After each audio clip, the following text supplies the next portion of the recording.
Assalamualaikum warahmatullahi wabarakatuh. Selamat ketemu lagi di channel Kanita Orchids. Semoga kita dalam keadaan sehat walafiat tanpa ada kurang satu apapun. Ceria, bahagia, sukses selalu, dan dalam yang sakit semoga lekas sembuh dan dalam lindungan Allah Subhanahu wa Ta'ala. Baik, kali ini kita coba bicarakan permasalahan bagaimana cara mengatasi siput ataupun bekicot ya. Bekicot ini adalah satu moluska ataupun ya ini pemakan daun ya. Ini sangat meresahkan bagi peranggrek ya. Nah, peranggrek sering dimakan daunnya ini. Jadi apabila daun sudah dimakan, kondisinya akan stres karena mungkin cairan yang dikeluarkan oleh siput ini adalah sebangsa sebagai toksin bagi anggrek. Baik, kita coba bicarakan dulu di mana sebenarnya permasalahan tempat-tempat yang harus diwaspadai untuk bersembunyinya bekicot ini di lokasi anggrek kita ya. Jadi kalau ini biasanya bekicot ini berada di posisi keluar di malam hari ya, antara jam 8 sampai ke atas, jam 8 malam ke atas dia mulai keluar. Nah itu dia. Jadi ini salah satu tempat yang disenangi oleh bekicot. Jadi ini harus dihindari. Kalaupun ada yang seperti ini, jauh dari tanaman anggrek kita. Nah ini dia buktinya. Nah ini dia ya. Nah ini saya baru bicarakan. Nah, ini dia tempatnya. Jadi tumpukan sampah-sampah ini di sini, tumpukan kayu ya. Dia senang gitu ya, tumpukan batu seperti itu. Nah dia juga senang di tumpukan sampah seperti ini ya. Ini dia senang seperti ini. Kebetulan ini jauh dari tanaman anggrek ya, seperti ini. Ataupun nah ini di kayu-kayu busuk seperti ini ya. Ini dengan kelembapan yang tinggi. Ini area-area yang disukai oleh bekicot. Atau ini tumpukan kayu seperti ini. Ini disenangi oleh bekicot seperti ini ya. Nah ini dia. Kemudian bekicot ini harus senang dengan kondisi rumput ataupun kondisi semak dengan kelembapan yang tinggi.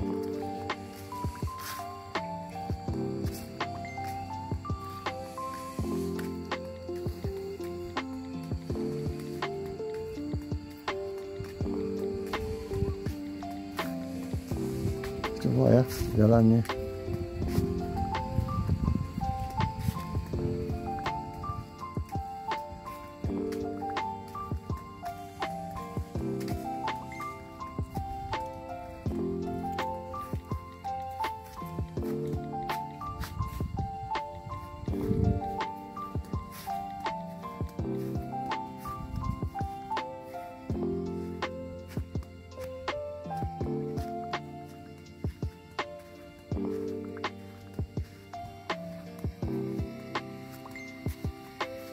Nah, dan bekicot suka dia seperti ini ya, di bawah keladi-keladian.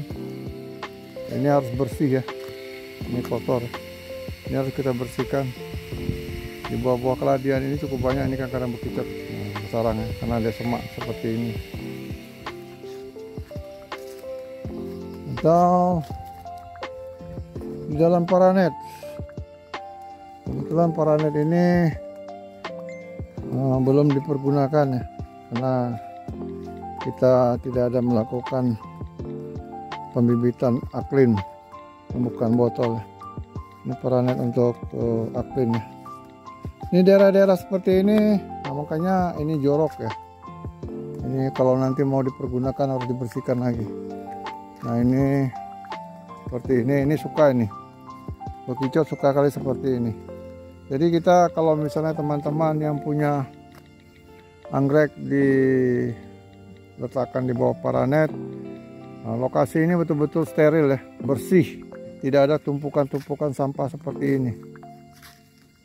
Kalau ada ini akan membahayakan sekali. Tempat inang bekicot ataupun tempat bersembunyi bekicot. Nah ini di bawah-bawah arang-arang ini ya.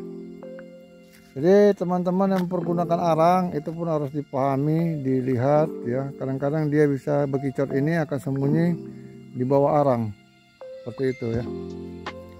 Nah ini dia. Nah kalau teman-teman yang pusan-puran seperti ini biasanya dia diserang di malam hari karena memang kegiatan bekicot ini di malam hari. Jadi dia di malam hari baru dia keluar, biasanya jam 8-an ya, jam 8-an ke atas sampai jam 10 biasanya, ataupun sampai pagi subuh baru dia nanti sembunyi.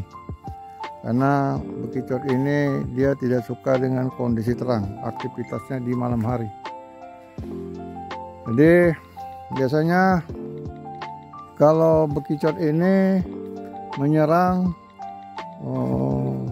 di satu rumpun dulu, di satu rumpun diserangnya. Jadi artinya artinya bila dia merusak satu rumpun, dia besoknya akan kembali lagi ke rumpun itu. Jadi makanya kalau misalnya cari bekicot itu di mana ada nampak serangan bekicot, malamnya dicari lagi di situ. Mesti dia ke situ lagi sampai itu gundul. Ya baru dia baru dia nanti pindah lagi ke tempat lain. Efek serangan bekicot ini ada yang sistemik, ada yang kontak. Artinya begini, kalau sistemik, kalau kontak dia memakan daun, dia langsung makan daun. Dia makan daun ya, makan daun itu kerusakan kontak ya, dia makan daun ya seratnya. Nah, kerusakan sistemik adalah cairan yang dikeluarkan oleh bekicot itu akan menjadi toksin kepada anggrek. Anggrek sulit untuk berkembang ataupun anggrek itu akan terjadi dormansi, artinya stagnasi dalam pertumbuhan ya. Itu butuh waktu lama lagi untuk dia bisa mengeluarkan anakan. Nah itulah dia kerusakan yang terjadi oleh dan dilakukan oleh bekicot ya. Nah untuk mengatasi bekicot, satu ya, kita punya lahan itu harus bersih ya. Lahan kita harus bersih ya, seperti rumput ini kita bersihkan. Kemudian tidak ada tumpukan sampah di sekitar anggrek kita. Kemudian tidak ada tumpukan-tumpukan barang bekas seperti pot yang ditumpuk seperti itu. Jadi lebih baik pot itu diletakkan di atas, jangan di bawah. Di bawah tanah atau yang seperti tadi itu jangan, tapi bagus di atas. Sehingga bekicot itu di atas dan kondisinya kering seperti dalam gudang, sehingga bekicot itu tidak bisa menjadi untuk bersarang di situ. Kemudian sampah seperti ini karena basah ya, ini nanti dibuang ya, tidak ada lagi sampah-sampah organik seperti ini ya, atau sampah-sampah ya organik ya, seperti organik, sampah-sampah seperti buangan dari masakan ya, seperti itu tidak ada lagi di sekitar kita ya. Kemudian tidak ada tumpukan kayu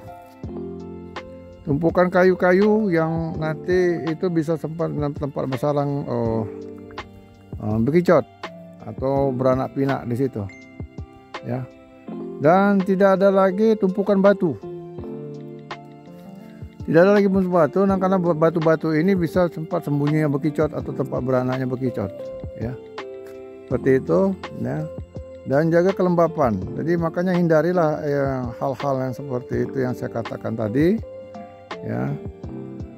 Mudah-mudahan bekicot tidak menyerang dari anggrek-anggrek kita. Kemudian selalu cek berkala. Cek berkala artinya kalau misalnya dalam pot itu di medianya mohon dicek. Kadang-kadang ada bersarang di media seperti media sabut atau media arang atau media cacahan pakis, ya, dia sering sembunyi di situ. Jadi itu mohon dicek, dan kemudian dicek juga ada nggak serangan daripada bekicot biar kita bisa mengantisipasi secara dini. Seperti itu, ya. Dan kondisi kita lahan kita bersih, ya. Dan malam-malam jangan lupa sekali-sekali untuk jalan-jalan, ya. Sekalian bawa senter, menyenteri bekicot tersebut, ya, menyenteri kondisi anggrek kita, mana tahu bekicot sedang berjalan ke posisi anggrek-anggrek kita, ya. Saya pikir itu dulu yang selama ini saya lakukan untuk mengatasi bekicot, ya. Semoga ini berguna untuk teman-teman sekalian, ya. Kemudian bermanfaat, terhibur, ya, bagi teman-teman sekalian, ya. Mohon teman-teman yang baru subscribe-nya, like and share-nya. Tanpa ada teman-teman, channel kami tidak ada artinya. Mari kita berbagi, ya, bagi teman-teman yang membutuhkan ilmu anggrek, diberitahu, ya. Seperti itu. Saya sudahi dengan ucapan Assalamualaikum warahmatullahi wabarakatuh.